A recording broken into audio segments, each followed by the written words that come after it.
Boom, boom. Hello. Hi, everybody. Who's there? Say hi. So, welcome to week 3 of the new soulmate process. I am Tanana Reeve-Dew. And I am Stephen Barnes. And we are here as always. Oh, there's Jennifer. Hello, Jennifer. What's up, Jennifer? Anyone else? Annie? Hi. We've been Hello, Annie. reading some people's comments on Facebook. There's Grant. Hi, Grant. Grant. We see that some of you have been making your lists and checking them twice. And we're going to find out who's naughty and nice. Everybody's nice. Everybody's in nice. this That's group. Right. Everyone's and nice. Hopefully, everybody's a little naughty at the right times. Well, okay. I guess. Darlene made it. Here's what I'm going to put us front and center here because my beautiful lady wife is so pretty. I like to see her face just like all over the place. Look at this. Look at this woman. I've had a cough and he hasn't been giving me kisses, so that was I stole one. You stole kissing? I stole one. She does that. She steals kisses. So welcome to week 3. Tom, hello. All of you who have stuck through with us since week 1, or some of you may be just tuning in for the first time. This is the third of our series on finding your soulmate, or for some of you, making more of the relationship you're already in. Absolutely. And to kind of get people caught up, the first step is to love yourself. Okay. Because you start from there, whether you meet anybody or not, you start by loving yourself. There's a whole cascade of positive things that come out of that. So if you can't honestly and easily look at yourself in the mirror and say, I like myself, I love myself. If you have any problems there, then you have just identified an area in which there's work to be done. And luckily today's segment, even though this is the third of the segments, we'll be doing having some conversations that dovetail back into this idea of loving yourself, because it's about telling your story. But go back to number 2. All of these conversations dovetail with all these conversations, yes. And all of them have to do with either finding a relationship, nurturing a relationship, or simply being happy being the person that you are. So that's the first one, is love yourself. The second one is love one other person, which you start by admitting that you want to mate. You want to be with another human being. Now, that's not saying that you're desperate for it, you're broken, you're needy, if I don't have another person, I'll die. No, it's none of that. It's I would like another human being to move through life with. This is a natural, normal thing. And we'll talk about that in just a moment, because once you've admitted it, then the thing to do is, we did that, the soulmate process, which is the core of all of this, is to admit that you want a relationship, make a list of every major quality, everything that you want, looking at the kind of body you're attracted to, the kind of mind you're attracted to, the kind of emotional, spiritual bit that you're attracted to. Find people who are the closest to your list and ask them what they're looking for in a partner. If you have chosen well what they describe, and you're willing, if you have the courage to listen to what it is they have to say, what they will say to you, what they will describe to you, is in many ways who you really want to be. Because even if you've never admitted it to yourself, because on some core level, what you really want is to be the kind of person who can attract a person like that. Hold a person like that. And if you're shy about doing a personal interview, you can come up with your own way to try to complete that part of the assignment. And some of you will find that you're actually not aiming high enough. That the person who seems to be your ideal, by the time you're finished with all the work with yourself, you might find that person was just someone you met along your path, and that your actual partner is someone you wouldn't have even dreamed of asking. And it could very well be that you want to do this work privately, because when you started a relationship, you might find that you're in a relationship where you did not ask for the moon, and you now feel that you've settled. And what you have to do is you have to ask yourself what is appropriate for you in your life at this point with your values.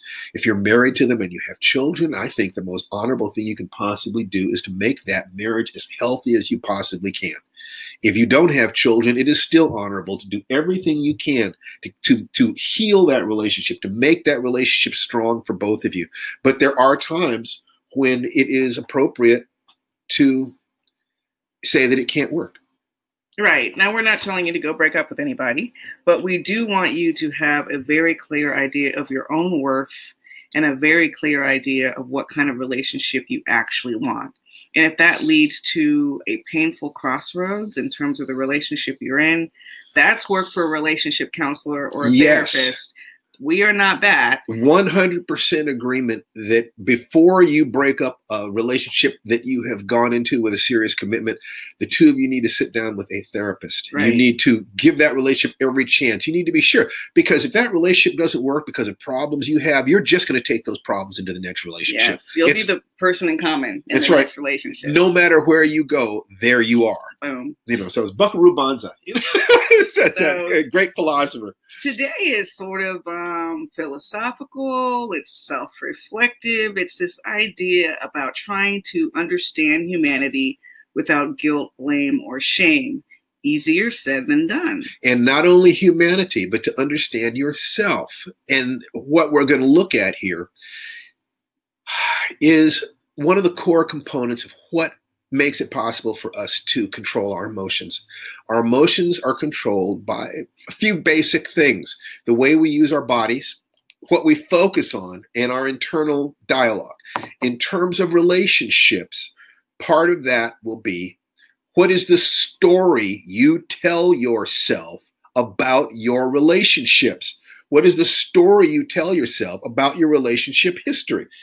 The ones that went wrong, the ones that went right. There's an internal narrative that you have in your head about who you are, who you've been in your relationships, and what threads your relationships have in common or don't that fit a story you've been telling yourself. And it can go even deeper. What are your beliefs about relationships themselves? The nature of relationships, the possibility of relationships, the relationship, what do you think men and women are? How do you explain how we got to this moment in history where there's so much strife, so much misunderstanding, so much Me Too, and so much concern about all these different things? Can you understand not only our history, but our current events without demonizing either side? Can you do that? Because if you can't do that, if you're a woman and you go into relationships thinking that men are less than, you're going to attract a man who is either in agreement with you that men are less than, or believes that women are less than, and you're going to have a horrific time together. It's like, a black racist and a white racist being locked in a room together. They're going to fight it out with hand grenades. Nobody wins. I suggest to you that you look back over our history as a species until you feel that you understand how we got to where we are in a way that does not demonize either side, that allows both sides to simply be human. Let me show you, let me switch back to some of the images that we used last week, because I want to utilize one of these images. Please stand by. Please stand by. Okay. This was the chakra. These were the chakras. And it said that there are 7 basic levels of what it is to be a human being: sexuality, or rather survival, sexuality, power, emotion, communication, intellect, and spirit. This energy has no gender. It just doesn't. That on the core level, most of what it is that we are as human beings is universal across gender. That it expresses one way with women, another way with men, but neither side is above or below either one. Now, this is my story. So it's like, I'm not asking you any more than I ask my writing students to utilize my methods of writing. I want them to have methods of writing that they feel as solid about as I feel. The same thing is true here. I'm not asking you to take on my beliefs about men and women. Tanara and I don't even share the exact same beliefs. We certainly don't. But you need to have your beliefs set up so that the world makes sense to you, so that you feel that you can look at current events and you can meet people and can say, oh, this is why this is why this. That's part of what it is being an adult, is having a theory about the way the world works and testing it. T, there was something you were about to say. Yeah, I guess I'd like to go a little bit into my story, if you could Please. go to that slide. Which slide? Well, never mind. I'll talk about the dating column later. And then when I start talking about the dating column, you can go to the dating column slide. Okay. But, you know, it's very easy, especially if you've had disappointments in relationship, to begin to paint everyone in the potential dating pool with the same broad brush.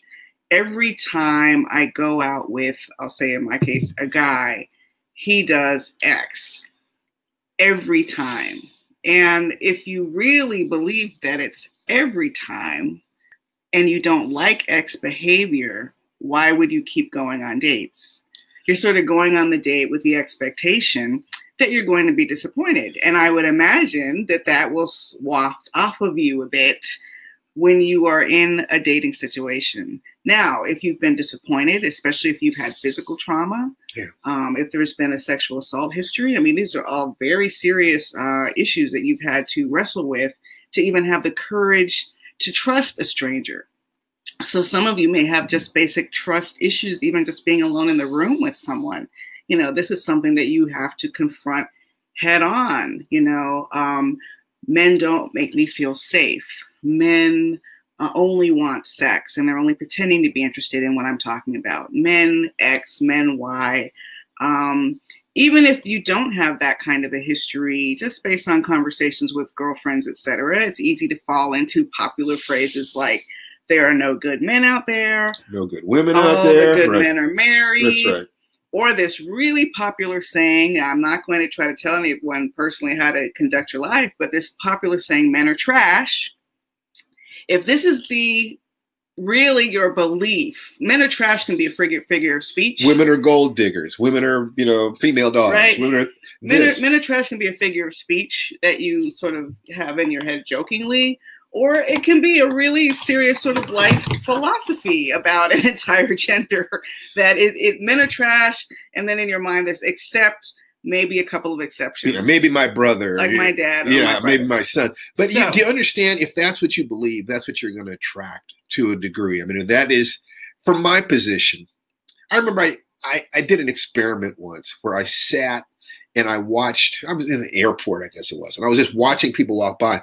And I started asking myself the question, if this woman were a man, what would she look like? In other words, you've been around families, and you see the boys in the family and the girl in the family. You see what the same genetics do when you pump them into a male body or a female body. It's not that difficult to begin to ask yourself that question.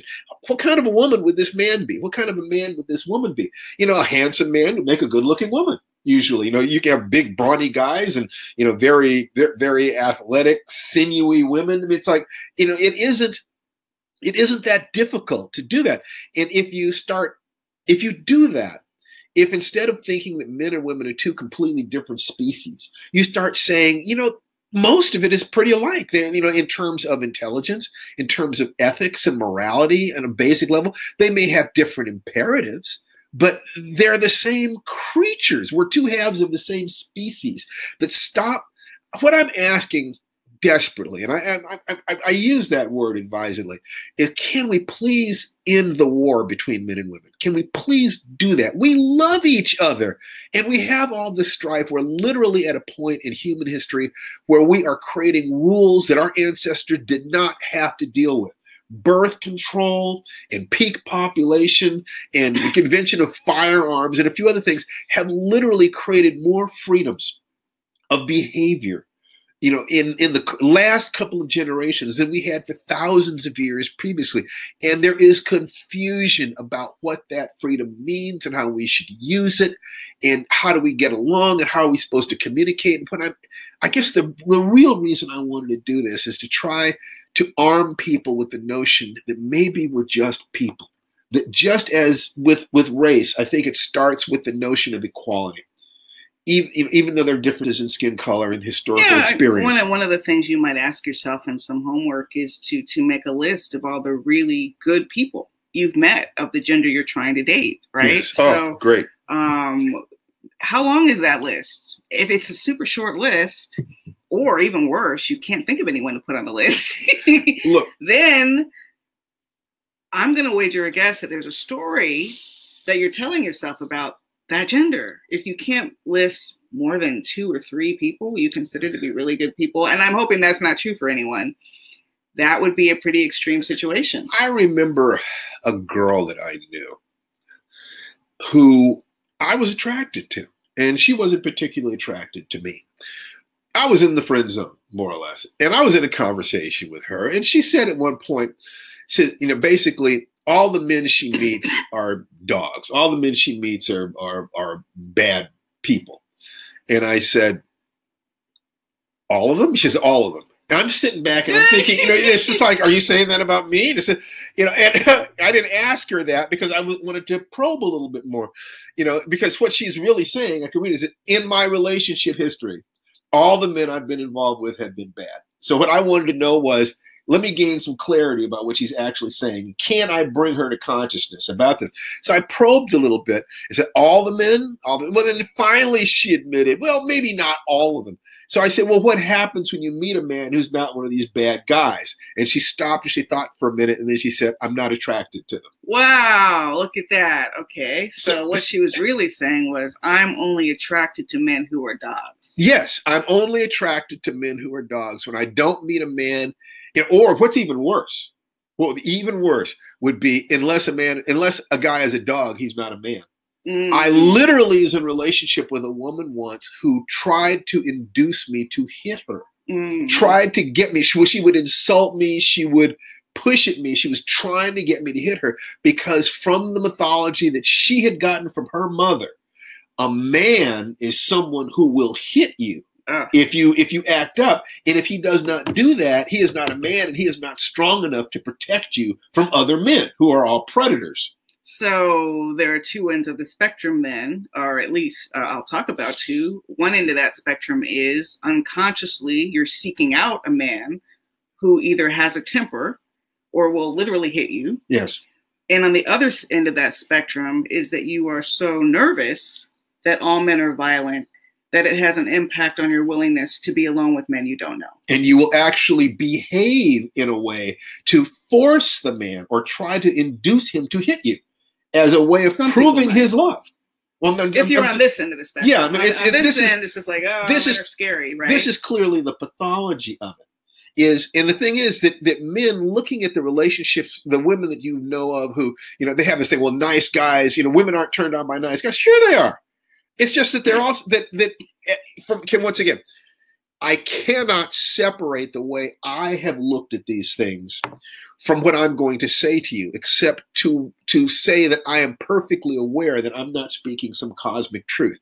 What I'm speaking to you is my perspective on these things. It has served me well, and I'm asking you to develop your own perspective. So that's the last time I'm going to give that warning. From now on, I will offer opinions and assume that caveat was there. If you look at men, at women who behave in a particular pattern, and that pattern is less evolved, less humane, less ethical than male behavior, then I suggest that your perception is skewed. If you believe that people in general are not trustworthy, then I ask you to consider something that one of my teachers said to me. He said, do not trust people. Instead, rely upon them to do what they perceive as being in their self-interest. It is up to you to understand people enough to know what that is. That if you don't demand respect, if you can't draw the line and say you will not pass, you're not going to hurt me, you're not going to exploit me, you're not going to try to tell me who I am. Understand that animals and people both will try to get everything they can from life. And sometimes they will cross ethical lines to do it. You have to actually smack them back a little bit. And it's not that they're bad. To be able to spot that behavior is a really good skill when you're in the dating world. Oh my God. Because we're not saying that you should, in your open trust, you should just accept any behavior. You should ignore red flags. No, quite the opposite. The opposite. Pay super attention. Part of the journey you're on is to sort of calibrate your emotional mechanism, right? So that you can trust yourself when you feel when you see that red flag. You can trust yourself. You don't have to give someone a second or third chance when you trust your emotional equipment. there will be additional notes on these things, but part of what we're doing here is understanding what's necessary to get this out. Can you want to go to my slide? Yeah, I will. I want to go to your slide, but before I do this, that it was talking about trusting your instincts. Okay, start by loving yourself, so that you actually are engaged with the idea of how do I protect myself, the same way you would protect your own most beloved child. Right. Then you select. I would suggest there was this thing that we developed called IDEA, instinctive designation of energy and attention, which basically is set goals in all three major areas of your life: your body, your mind, your career and education, and your emotions, your relationships. Admit the things that you want, begin to set out towards having those things, and watch the way you fail, because you're going to fail over and over again. It's horrifically difficult to maintain balance in all three areas until you figure it out. It's like falling over on a bicycle. You fall and you fall and you fall, and then one day you got it. When you get that balance, you will have an instinct. You'll know, I promised to do this and I broke my promise to myself. I thought I could do this and I couldn't do this. You will listen to the lies you told yourself, the justifications you told yourself, and you will gain a sense of humor and hopefully forgiveness, because you start by loving yourself, because you realize, oh my God, I can make these promises, I can want these things, and I can still let myself down. Once you understand that, you will be able to listen to somebody else telling you stories, somebody else making you promises, somebody else telling you lies, and you will begin to spot them faster. You'll begin to understand, oh, they thought they could do this, or they wanted me to believe that they would do this. And instead of paying attention to what people say, you will pay attention to what they do. And I mean, really careful attention. What did they do, in the same way that you would if you were hiring a babysitter for your kid? You don't listen to what the babysitter says. You look at the fact that your kid is on the floor crying with a gashed forehead. You look at that nanny cam you set up to spy on the babysitter. I'll buy that. Well, one of you. I'm going to go to our pictures. Go to my slide. So I forget who it was, but someone, and forgive me for this, but someone on the Facebook page, it was a male, made a comment, about how they were looking at someone with new eyes based on her behavior, that she was revealing herself through actions, which is exactly what Steve was talking about. So your ability to see that revelation means you're ready to see it. At an earlier Are you saying that earlier sometimes you can't see it? Sometimes you won't let yourself see it? Either you're not looking for it, and that is friend zone. We'll talk about that tomorrow. Next week. Or you're not quite ready for a relationship yourself. Right. Or sometimes it's unconsciously, we know perfectly well someone will be a good partner, but we weren't ready to have a relationship. Or sometimes you believe that this is all you can get, that you don't deserve a better partner, or maybe you had bad role models. Your parents constantly fought. For me, I had no role model at all because my dad wasn't in the house. So I had a role model of what a good mother is, a good woman, a good sister, but I didn't know what being a man was about. I actually had to go out and research what kind of men. If I could identify a good woman, then I could say, this is a good woman. What kind of man is she with? Right. What kind of man can have a woman like this? And that was part of how I grew up. I knew I wanted to be the kind of human being who could attract good human beings into my life as friends and teachers and mentors, as lovers, as partners. And ultimately what this boils down to, and not to put too fine a line on it, I wanted to be the kind of man who deserved a woman like Tananarive. I'm just being honest about that. She's the best in terms of what it is that I want in a human being, what I am looking for in a partner. Tananarive is far and away the best I've ever met. Well, 20 years better be. Yeah, absolutely. I mean, this is just real. I can get frustrated. I can feel this, I can feel that, but there is never a moment that I don't feel blessed to have her. And I think that's the key. You want that kind of sense of connection, to feel blessed that you found each other. Right. Right. So, go back and a lot of feeling blessed sometimes is making internal adjustments. We have to be ready for our blessings, as people say.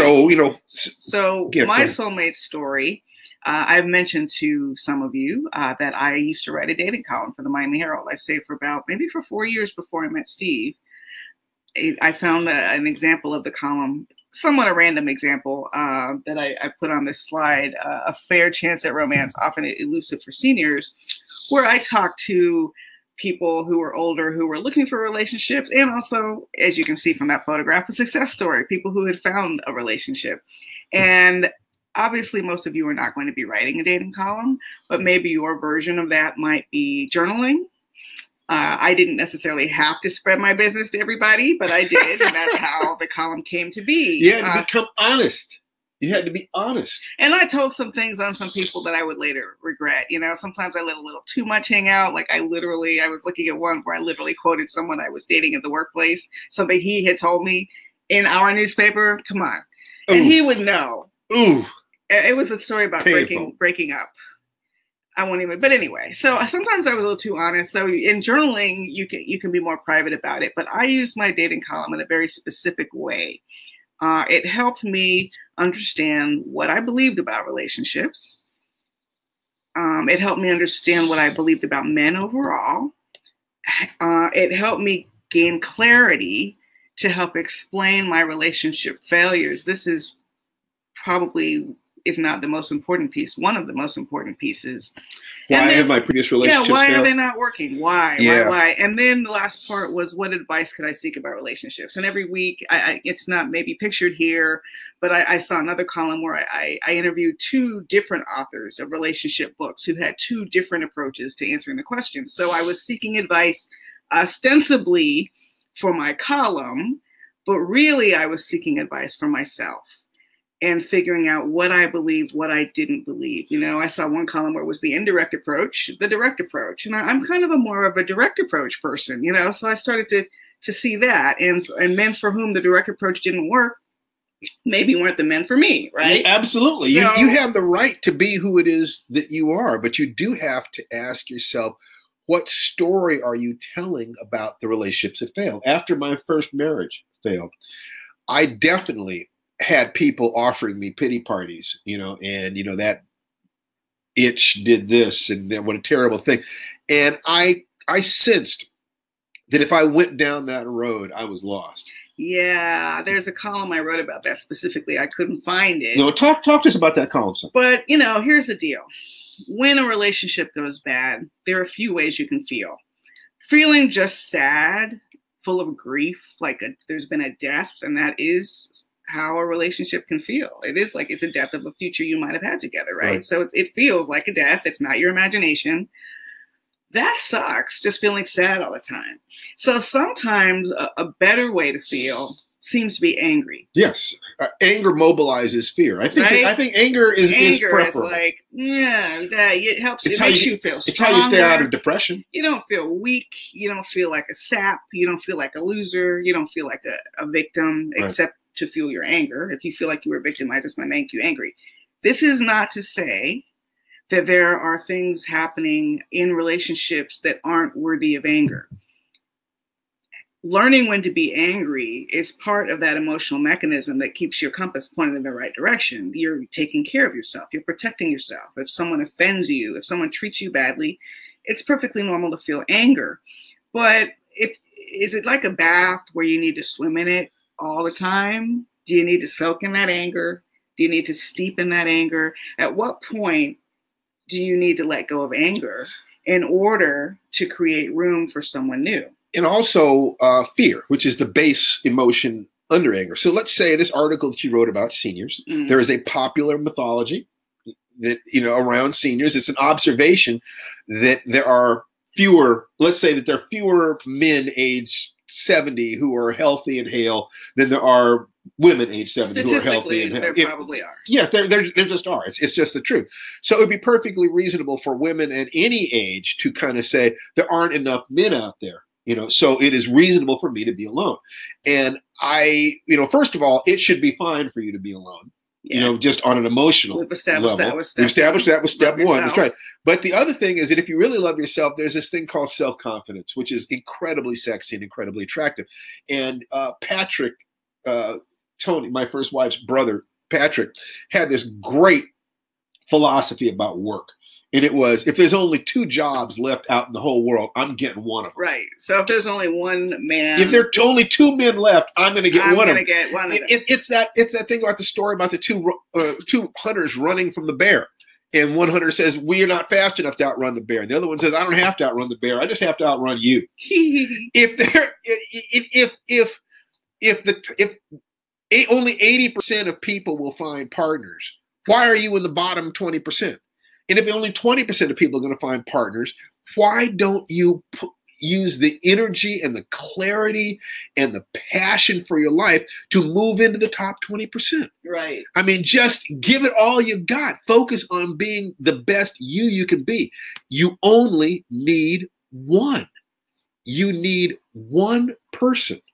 If you find that one person, you've got it. I didn't mean to do that. In any case, so I made the comments go away by accident. But in any case, so yes, this particular column is a good example of someone who's in a specialized population where it's very easy to fall into the narrative, I'm never going to find a relationship because I'm over 70 or whatever it is, over 60.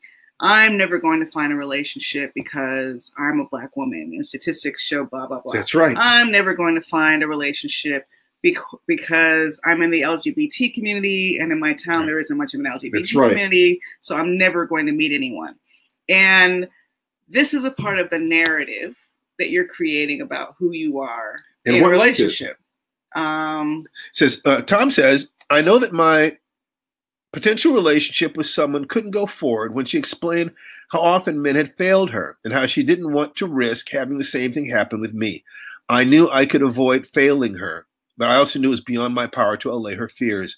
What I'm hearing here is that is a reasonable guideline. That is a reasonable guideline. You have the right to be happy. I mean, it's a good thing that she was honest with you, and good for her for being honest. You cannot save somebody else, but a person like that who said, I wish I could love you. I don't know how. I'm so afraid. You could say to that person, let's go to therapy together. I'm willing to sit with a therapist of your choosing and open my heart because I believe that you are the person I'm looking for. And I would do anything to find that person. If we could be that for each other, let's give it a shot. You know, so you both risk. But if the person is not willing to take a chance, if they're not willing to admit they have a problem, you can't save them and you cannot heal them from the outside. You cannot rescue them. Stop trying to rescue broken birds. Tananarive knows that I had a tendency at one point in my life to seek out broken birds. Oh, yes, he did. Yes, I did. And I think that one of my mentors, kind of said to me, Steve, you have the urge to rescue people. At least make sure that you're on dry land.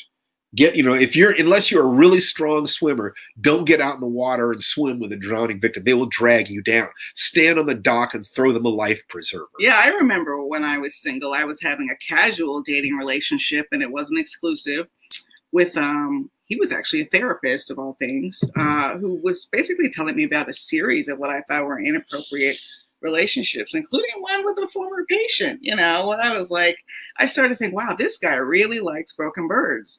And then I started to think, wait a second.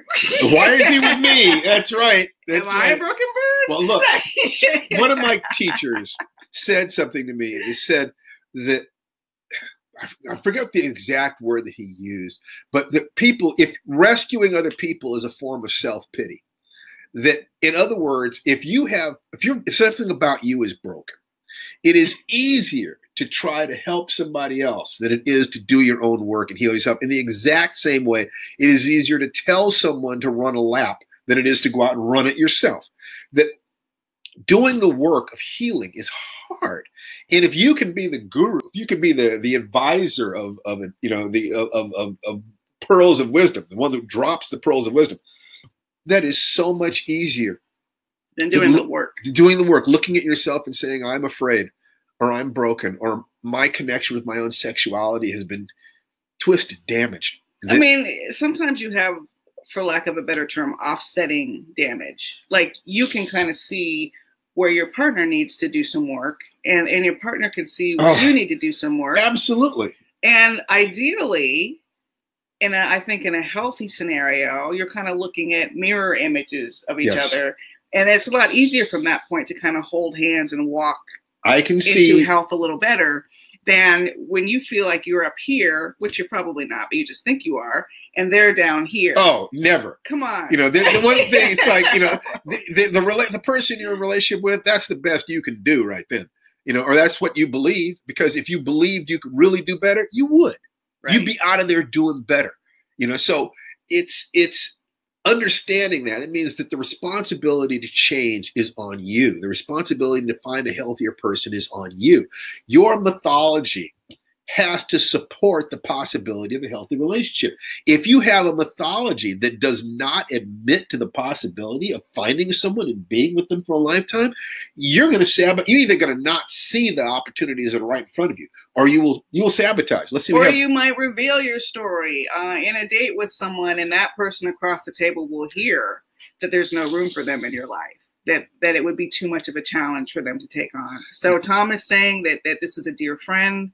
And he had the wherewithal to understand that he's not powerful enough to fix all of that. Although, thank goodness she's a dear friend. So love her. Friendship can last for life. That's right. Sometimes friendship is the highest ideal for that particular relationship. And love yourself enough to then help her understand to love herself without needing anything in return. And Grant is saying when he finally learned to love himself, he was no longer attracted to broken birds. There you go. It's one thing to want to help people. It's another thing to be attracted to people you think you need your help. You see what the distinction? So Jennifer said, my current relationship has felt stilted because of the anger that my significant other holds towards the female members of his family and ethnic group. He's been saying things that are very disrespectful. It makes me wonder if he speaks of me in the same way outside of my hearing. There have been some things that put me on the defensive. I've started working through my own issues from my side, but I don't know if I'm strong enough for this. Your primary thing is to be strong enough to protect yourself. The way he talks about other people is the way he talks about you behind your back. Trust it. Trust it. You do not want to take that chance. The way he talks about his exes are the way he's going to talk about you when your relationship is over. So we're never advising anyone lightly just walk away, but do keep a very careful eye on that, Jennifer. I don't know how long you've been in that relationship or how serious it is, if it involves marriage or not. But I like that you're asking those questions and that you're aware, because that can protect you down the line. And that is the perfect kind of relationship where the idea of going into therapy would be a good idea. Yeah. Where you have a neutral observer to look at what is said, to listen between things, so it does not have an investment in being right, and will look at this situation and be able to help you.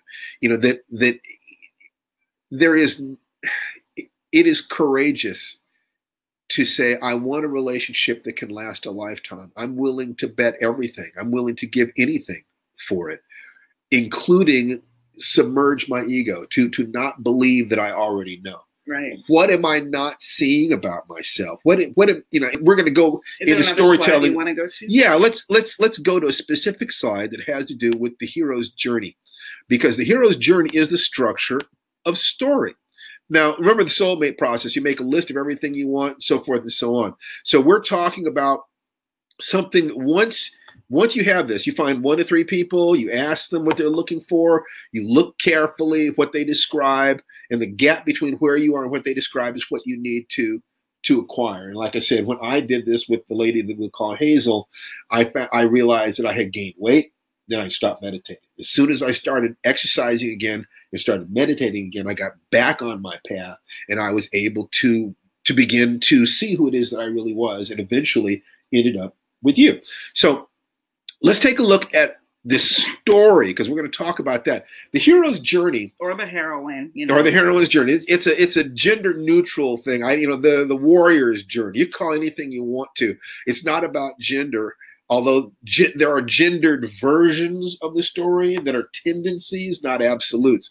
But it's Joseph Campbell, who was, I believe, a cultural anthropologist who studied many, many different cultures and took a look at their storytelling and realized that there were patterns that ran inside all these stories, no matter where he went in the world. And this is a fantastic pattern. It's 10 steps. The hero is confronted with a challenge, and I often use Star Wars as an example, the original Star Wars. Hero is confronted with a challenge. Come with me, Luke, learn the ways of the Force. The hero will reject the challenge, usually because of fear. I promised Uncle Owen and Aunt Beru I'd work on the moisture evaporators. The third is the acceptance of the challenge. Teach me to be a Jedi like my father. Fourth is the road of trials. And that's just the places that you go and the things that you do in the process of bridging the gap between where you are and where it is that you need to be. Along that, so, in the Star Wars, he went to Mos Eisley, the wretched hive of scum and villainy, and to Alderaan, and to the Death Star, and so forth. Allies and powers. These are the things that you have to acquire, the capacities that you need to acquire to close the gap between where you are and where you want to be. Now, by the way, if you're applying these to relationships, this is the allies and powers portion of your journey. We are your allies, and we will help give you, hopefully, powers. How does the rest of this hero's journey relate to relationships in your view? Well, the first challenge is to love yourself enough to want the best for yourself and accept the challenge of doing that and admitting that you want a relationship. Okay. So 1, 2, and 3. The rejection of the challenge. The rejection of the challenge is when you're going to hit a wall and you're going to be like, this is BS. That's before then. It's what stops you from even trying. Oh. I don't try to have a relationship, or I am afraid to ask for what I really want. I'm afraid to say I want someone who I find ravishingly attractive and is intellectually fun, and we have a good time together. And every time I look at them, I drool a little bit. I'm afraid to ask for that, because if I ask for that, then I might have to admit that I'm not capable of having it. Mm. So it's better not to admit it. So accepting the challenge is the point at which you accept, I am not going to settle for less than my soulmate. Okay. I'm going after my soulmate. Boom.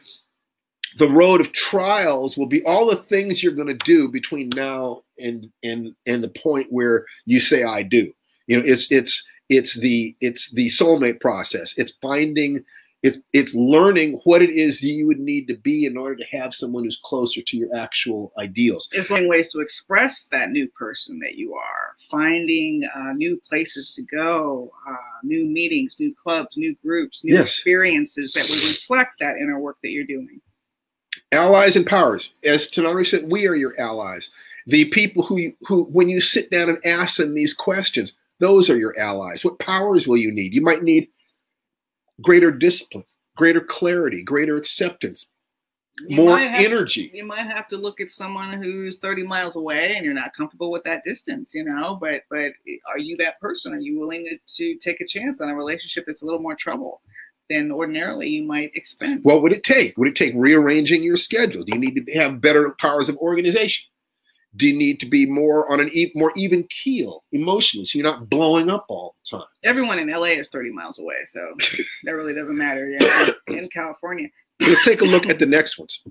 So this one down here is allies and powers are number 5, and number 6 is you have your initial confrontation with evil in which you are defeated. In Star Wars, that's Obi-Wan Kenobi is killed. Evil in our terms means just something that doesn't work out. And because this cycle repeats itself countless times on the road of trials, every time you make a movement forward, you're going to run into resistance. Right. But this is speaking of the biggest resistance, the one that will be just, that what you're looking for is right on the other side of it. That quite often, if you look at any process where you are trying to move forward and move to another level of your life, if you look back on where your breakthrough was, it was right on the other side of the deepest, darkest despair that you had. That it is, it's always darkest before the dawn. No, actually, it's darkest at midnight. But there was a pastor who gave a whole sermon on that. No, it's just going to get darker. It's just going to get darker. But in this case, it's like even the new shiny you've done all this work, you love yourself, you've taken up your new hobby, you're out in the world in a way, and then you've met someone you thought might be that person. Yes. And it didn't work. That's right. That's the dark night of the soul. I've done all this. And then now you're in the dark night of the soul. So the dark night of the soul in Star Wars I'll never get it. It'll never happen. The Death Star never work. The Death Star is about to blow them up, right? In your life, it's the moment when it feels that all of your work, all of your strength, all of your capacities and abilities are insufficient to meet the task at hand. It's going to work for everyone else, but it won't work for you. Number 8, this is in some ways the most important part. It is the leap of faith. And that faith is always faith in one of 3 things. Faith in your companions, faith in your ability, or faith in a higher power. It's always one of those three. Or a combination. Now, I told you the story about when I lost my marriage, when I tried to start dating again and everything went wrong, when I came up with a new set of ideas about how this all worked that put me on the right path, that then gave me a kind of power that I'd never had before. Right. Yes. My dark night of the soul was a test of character. It was, I could have all the casual sex I wanted. And it was the realization, I don't want this. I wasn't being confronted by loneliness. I was being confronted by meaninglessness. Yeah. That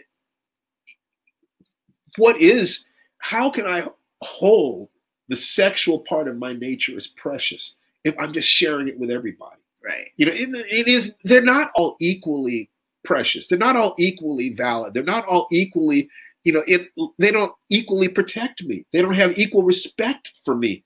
It's you know, what is going on when I do that? What am I robbing from myself? How many women do I need to be with before I realize I'm not testing anything. I'm not learning anything. I'm going through some sort of action repeatedly that is not giving me any satisfaction. Why am I doing this? I had to actually say, I don't want this. I want a partner. That was my leap of faith. Faith in myself, that I could do it. Faith in my companions, that in the world there was a woman who would fit me like that. And faith in a higher power, that God would not put this urge in my heart unless there was some way for me to fulfill it. So it was faith. It was pure faith. And when I had done all my own work and then stepped out on faith, immediately, next day, I met you. So for me, confront evil wasn't like super evil, like, you know, the rubbing of the hands kind of supervillain. It was more, okay, I've done my work. I have this new rule about celibacy. I'm not going to be sexual with a partner until I'm in love with someone who's in love with me.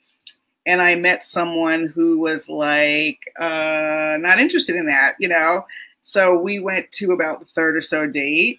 And when it wasn't going to become sexual and it became clear it was not going to become sexual, he was like, you know what? I think we need to see other people. And this was maybe like days before I met you, that I felt kind of sad and bad. And I was doubting myself and all this kind of silliness when it was just a test. Like you said, it was a test in my, I won't call it character, but it was a test of my resolve. Right. Was I willing to stick with these rules I had made for myself? The story you told yourself was that if you could be the right kind of person, you would attract the right kind of person.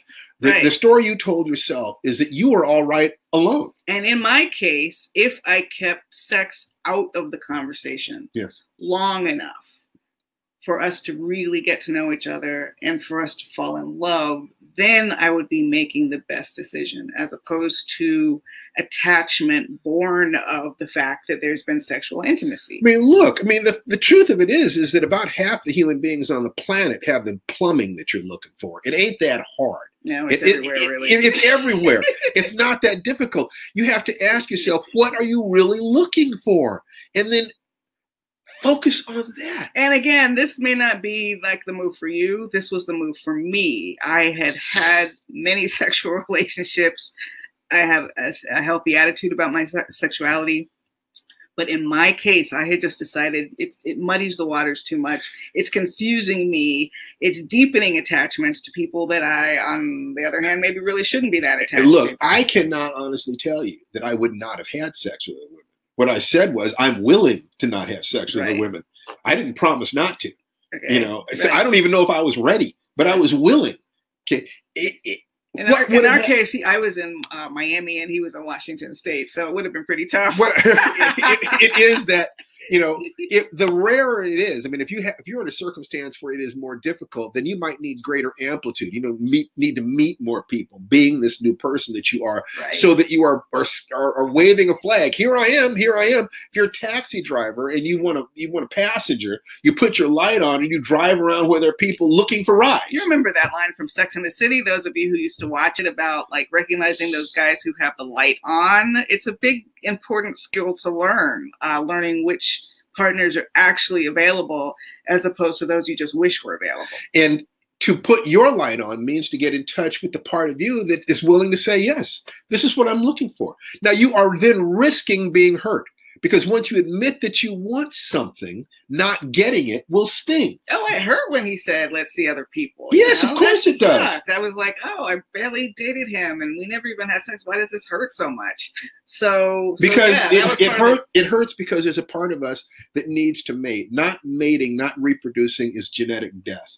It's not just not having someone to grow old with. It literally is, there's a part of you that interprets that as dying. So sexual jealousy and feeling gutted when someone you love leaves you. It's not just an emotional thing. Doesn't mommy, doesn't daddy love me anymore, symbolically, but it's also literally the loss of a mate, literally the loss of a friend. It's all that stuff wrapped up together. It's that rejection.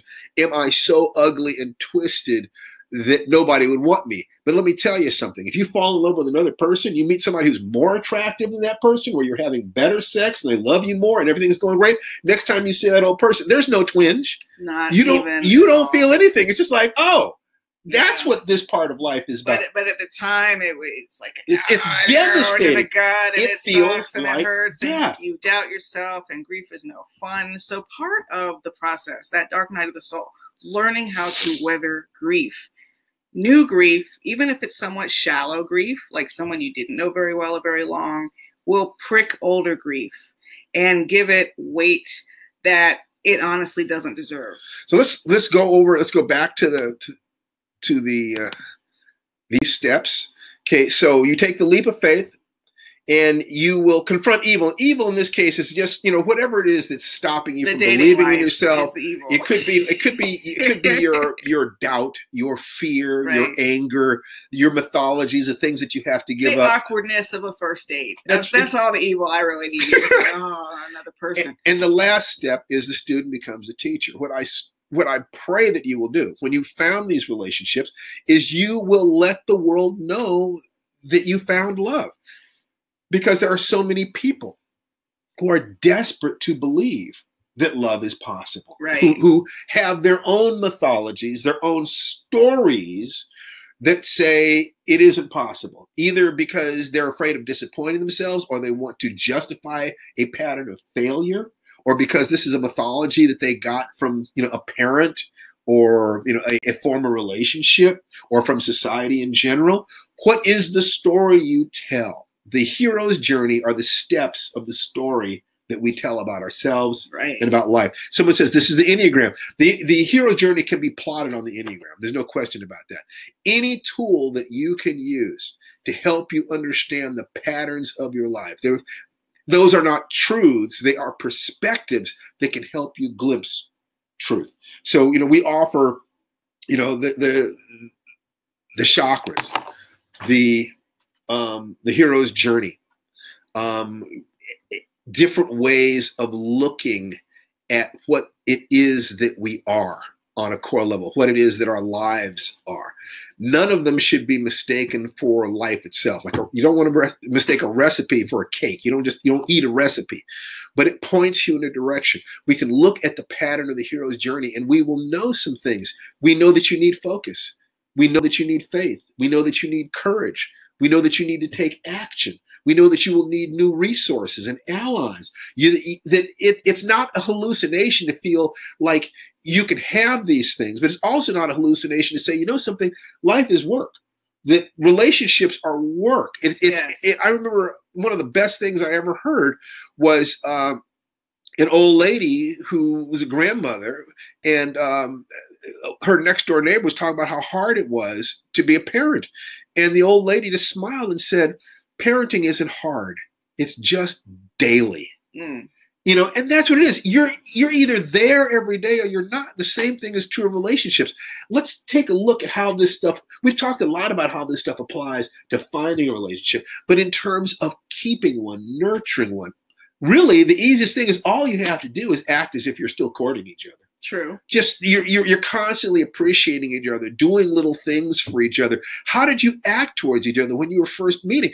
Were you your best person? Are you still trying to be your best person, or have you given up? Steve says so many sweet things to me on a daily basis, and I'm not as verbal about saying sweet things, but I like to think, no, but she's quite tactile. Sometimes I like to think that I do sweet things to show my love, so it's a balance. But absolutely, we hang out every night to watch TV. Your habit may be something else. Ours is, we have some premium TV we like, and we watch our favorite shows. And even, thick or thin, no matter what, we are always going to spend time with each other at the end of the day. Always kiss goodnight. Always, in the morning, there has never been a time that I woke up in the morning still as mad as I was the night before. Sometimes there's still some residual stuff, but I understand this. The instant I can switch that over to, she loves me. She's doing the best she can. We're not connecting. How do I work through this? What do I do? How do I do this? This is the woman that I love. How do I make this better? How do I get over my own bullshit? What do I do here? As soon as I start making it about what the work that I have to do, rather than something that you have done wrong, I'm on the right track, because then it's a matter, I can come to you and I can say, God, I know that you love me and I love you. When we started working together. Yeah, this is the thing. We really don't argue that much. And when we do have conflicts, they're usually around two things: child rearing, because we have a different opinion about how to do something with our son, Jason. Not only that, but I just want as an aside, I specifically told Tananarive that I want her to be an advocate for our son. Which I just am. Which she is. But it is one of the best things that she can do is if she sees me doing something wrong, I need her to know that I want her to get in my face. So I call stuff, and sometimes I feel like I was right to call it, and sometimes I think later, well, I could have let that go. And sometimes it stings me. And I will get a little petulant and kind of quiet. But I asked her to do this. Voice is probably, does she think I'm a bad father? Does she? Anyway, and the other one is collaborating, which luckily a lot of you may not be doing with your partners. But Steve and I, for whatever crazy reason, we do collaborate together. We've been collaborating since before we were married, mostly on screenplays, although we've published several books together in the Tennyson Hardwicke series. 6 books, 6 novels. Yeah, we did 4 books in the Tennyson Hardwicke series with Blair Underwood, and then 2 YA zombie novels together. One was called Devil's Wake, one was called Domino Falls. And it's in collaborating, I think, now where we consistently run into the most conflict, because we have different styles, and it's not just the relationship. This is not just how you treat each other over the course of a day, how you support each other. This is trying to share a story world where he'll see one thing and I'll see another thing. And how do we make those ideas? So we had a rule at the very beginning of our partnership. It is the relationship itself is never on the line. Yeah. We need to be able to butt heads because we're 2 strong personalities. I called him the worst name ever when we were collaborating, like early, even before we got married, and we had to work that out in therapy. And I don't use that word anymore. So it's all good, right? It's all good. Melina is saying she loves watching the friendship we share. This is her vision for a partnership, a great friend with insight, jokes, and passion. Well, here's what I'm going to say. Yes, Melina, it can happen. And I will say to you honestly, the primary thing we feel like we can give you guys is honesty. Yes. We are not trying to present ourselves as being perfect. We present ourselves as being genuinely in love and connected and committed to this marriage. That is the truth. Everything that we're saying to you is the truth. It is also, it's also true that we struggle at times. We get tired or frustrated or angry. That's all true. And I adore her, and I adore her more today than I did when I married her. Yeah, we are. All of these things are true. Yeah, I think the 20-year mark hit us both. Yeah. To really be in a place of gratitude, to be more mindful day by day that, wow, we're so fortunate to be in this relationship. We're so fortunate we found each other. I remember when we first met, I didn't know what he liked to put on his hamburgers. We didn't have any inside jokes, and now we have a ton of inside jokes. It just took time and patience. Either next week. Thank you, Tish. And it was Melina. I think I said Milana, so Melina earlier. Thank you. Either next week or the week after that, we're going to give you a morning ritual for finding so we can integrate all these different things together. But I can tell you that a morning ritual in general is you're moving at the same time you're focusing and chanting affirmations. And one of the things I literally give thanks for every single morning, I say this out loud while I'm doing my Tai Chi, is my beautiful, brilliant wife, Tananarive. And if we've had a problem the night before, I will add to that my beautiful, brilliant wife, Tananarive, who loves me and is doing the best she can. I just need to remind myself, this is life. It's not easy for any of us. And if we want to be together, and we do, and we're committed to being together, and we are, then we have to make allowance for the speed bumps. They're going to be speed bumps. And you just can't let them tear you apart. And we have a lot of differences. Steve practices martial arts. I've never practiced martial arts. I can make a list of things, but we do find activities that we can do in common. We like to work out together. We did yoga earlier today together, the Bikram series. We do the television thing. Obviously, Steve loves movies. Steve could see a movie every day. No, I can see 3 movies. Sometimes he does have to go without me. I have a limit, but we go to a lot of movies. So find those things that you can do in common with your partner. Some of those things will be a taste you developed. He just made me watch all of Game of Thrones, and That's right. So listen, here's what I want to do. Now we're going to give you the homework. We're going to take this all together, and notes for this. What? Going to show them the slide. Yes, notes for this will be published in the group, but here is your homework. Boom. And boom. All right. So it's in 3 stages. You're going to create, the first stage is you create your child's story. It's a fairy tale.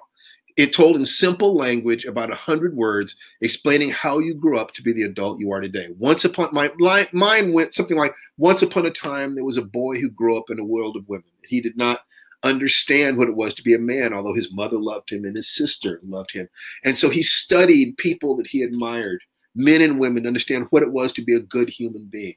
And he strove to be that, and he strove to develop himself so that one day at a time, he naturally became the man who could attract a woman of quality and character. So write your story with your history, with an emphasis on those elements that will be the most relevant as you search for your soulmate. The second step is you make a statement of purpose and identity, who you are committed to being. Who is it that could have the life that you desire? Who are you committed to being?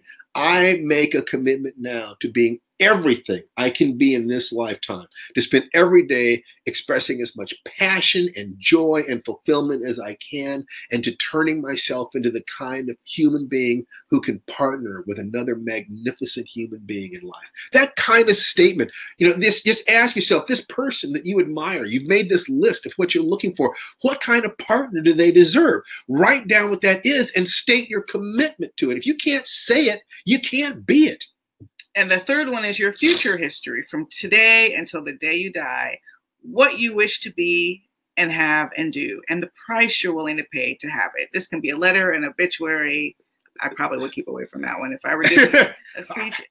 Or even, hey, it could be a wedding toast, it has to be the end of life. Look, yeah, I like taking it all the way to the end because it reminds us that we have a limited amount of time to play this game. Okay. I've known people who do this. Oh no, I'm going to live forever, and they treat their lives as if they're going to, and they never get around to doing the things that they want to do. So this is, all I can do is give you homework and make a suggestion to you. You're grown human beings. You're going to modify these ideas as they work for you. But if you some of you might want to make it a wedding toast instead of an obituary if that weirds you out. But try embracing mortality, because embracing mortality can have positive effects, as Steve says. One of the things, because I know that I don't have forever to play this game, my family is so precious to me. My friends are so precious. Every day that I get tastes so sweet because I know that there are a finite number of them. So if you tell this story, when you wrote this story, when you wrote that list of what you're looking for in a partner, and then you decided what it would take to get that partner, the gap between where you are and what it would take to attract that partner, that's what you write your story about. That it's like, if you needed to have more money so you'd have more freedom so you could travel more, because the kind of person you want is someone who travels. What did you do to make that money? If you would need to lose weight because you have, you like professional dancers and you decided you'd like to have a kind of body that she would be attracted to or he would be attracted to. What discipline are you willing to exert there? And if you have problems emotionally and you've been hurt in relationships, in your life story, it says after years of therapy, he became a therapist himself. He healed himself and found love and was able to help others along that path. Whatever it is, these 3 things, a fairy tale, a child's story that is said in simple language that an 8-year-old would understand, because the young part of you is what you're talking to. Your statement of commitment from now on, this is who I am. You say, who are you willing to be to have the life that you want, to have the partner that you want, and then your future history, so that you start getting a sense of the progression of your days. What is it that it's going to take? You do these things, these homeworks that we've given you. I promise you, your life and your love life are going to be transformed. We didn't have a chance to talk about your list today, but I would suggest that some of you may want to post your literal list. Maybe you might not want to put everything that you have on your list out for the public to read, but as sort of a guide for other people in the Soulmate group to see, oh yeah, I didn't think of that, or I should add that to my list, or you might see something that you'd like to add to your list. Make sure that you do have the physical, the career, and the emotional. Be sure you don't miss out on one of those three. I'm not saying it has to be like a certain height with brown eyes and that kind of thing, but just sort of a general idea of what kind of physical attributes, spiritual attributes, and ambition, career, what kinds of things are you looking for in your partner? So you can conjure that person. And this week's homework will help you conjure yourself. This is magic. And we're going to talk about magic even more in the next couple of weeks. But right now, thank you so much for being here. And enjoy the rest of your weekend. Yes. And we'll see you next week. Next week. Bye-bye. Bye-bye. Happy hunting and happy building.